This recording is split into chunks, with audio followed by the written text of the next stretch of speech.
The proposed Incitement to Violence or Hatred and Hate Offences Bill in Ireland has been widely criticised as an assault on free speech because it could criminalise the expression or possession of content or even ideas deemed to be hateful.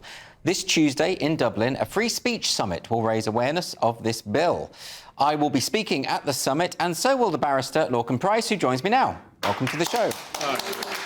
So we should talk about what this is about. I mean, it's run by ADF International, but it's bringing together various people from different political perspectives. Is that right? Yes, in conjunction with Free Speech Ireland, who are supported by the Free Speech Union here, who are doing great work in this country.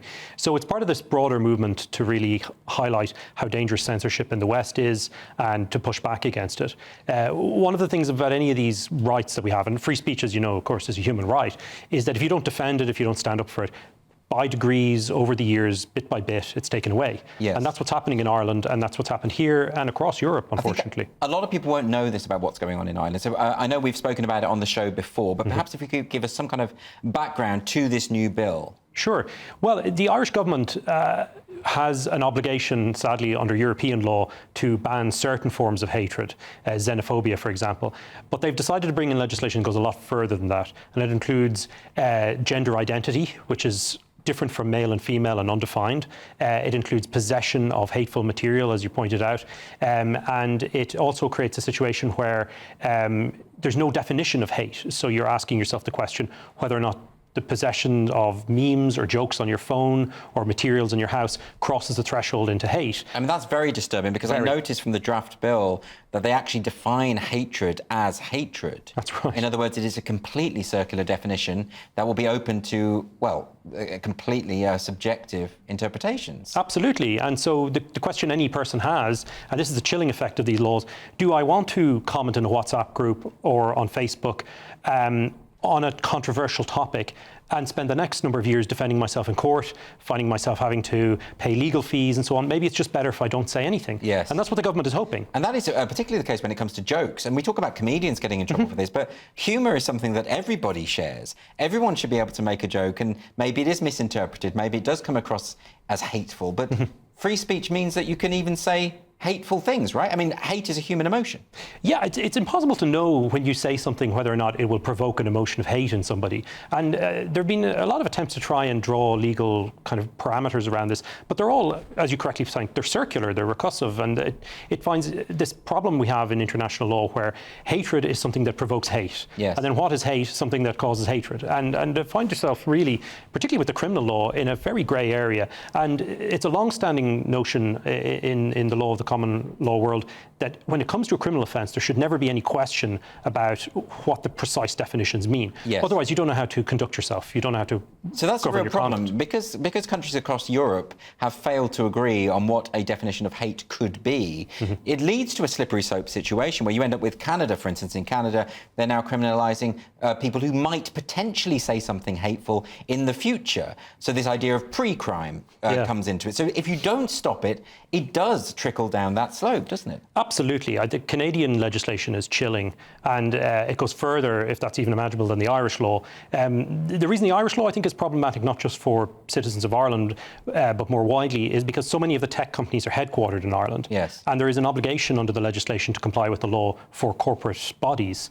And so you find yourself very quickly in a situation where Facebook headquartered or Meta headquartered in Dublin could be liable for something that somebody says in Germany or in the United Kingdom or elsewhere. So I think the general trend, because of these vague laws, these confusing laws, will be censorship rather than free speech. It will be take the content down rather than run the risk of a criminal offence. So let's take the hypothetical of someone using the accurate pronouns for someone in accordance with biological sex. That individual identifies as a different gender, then complains to the police. Are we talking about a situation where the person who accurately sexed the other could have their belongings taken from them, their smartphones, that they could face prosecution? We certainly are. I mean, the police, in investigating the complaint, would have the power to seize evidence, which would include your phone, where you may have made the remark, or your laptop, or your computer, or any other materials they find that are relevant to the investigation, and they can get a search warrant to do that. But the Irish government have sort of said that, you know, in those situations, people wouldn't be arrested in these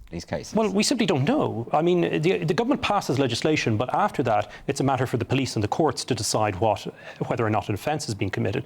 So it's very easy for the government to pass totally vague, circular legislation and then put it out there and say, well, we couldn't have predicted that these scenarios would happen. That's exactly what happened in Finland with our client Päivi Räsänen, who was a politician who passed the hate speech law there, then later criticised her own church sponsoring a pride parade in Helsinki and found herself being prosecuted under the very law that she passed while a politician, not knowing that it would come back in this kind of way. So politicians can make these statements, but the reality is that the implementing of the law is a matter for the police and the courts. Well, have they not already learned this? You know, we've seen the example of Scotland, and the hate crime bill was passed, and disastrously, the most complaints that came in on the first day were against the First Minister himself. Yes, and I didn't follow it closely, but I assume he hasn't been arrested his phone hasn't been seized. So these laws, again, and we can go through many examples that we're all familiar with, they tend to be enforced against views that are critical of the prevailing orthodoxy. Yes. And they tend to be in a situation where somebody has shared a view, usually very innocently among friends and family, or put it on Twitter or Facebook, and then finds the full weight of the law down on top of them, and it's outrageous. I mean, the reason these things get so far, I think, is because most people are decent people, and they don't like the fact that there are horrible, hateful people out there, that there are people saying racist things and all the rest of it. None of us like that. But what we don't realise is that if we criminalise any form of speech, that precedent is set for any form to be criminalised. Precisely. Particularly when it comes to politics, you know, it could be the case that someone's in power and they consider criticism of the government to be hateful. What do you do then when this legislation is there on the statute books? Once you bring the criminal law in, you're essentially turning the police into the kind of paramilitary arm of wokeism. You're telling them that their function now is to police these new social norms, this new form of enforced politeness. And it's absolutely poison for a democratic society because it starts to limit the legitimate things that you can say about various controversial topics, from climate change to immigration to the gender issue. And your guest was giving views here. Who knows in Dublin whether or not her views in the future would be criminalised? One of the problems with all of this, of course, is that there doesn't seem to be much dissent within the Dáil. There doesn't seem to be... All of the parties seem to be in lockstep, even though the majority of the public are nervous about it. The majority of Sinn Féin voters are dead against it, but Sinn Féin seems to be all for it. Yes, they've changed their position recently, but when it passed its first stage in the lower house in the Dáil, it received, I think, nearly 2/3 support. So the main opposition party even supported it. Right. So that level of, I suppose, orthodoxy and compliance with this new measure is extraordinary, and it ignores the fact, really, and I think Sinn Féin probably are starting to realise that people are very unhappy about this.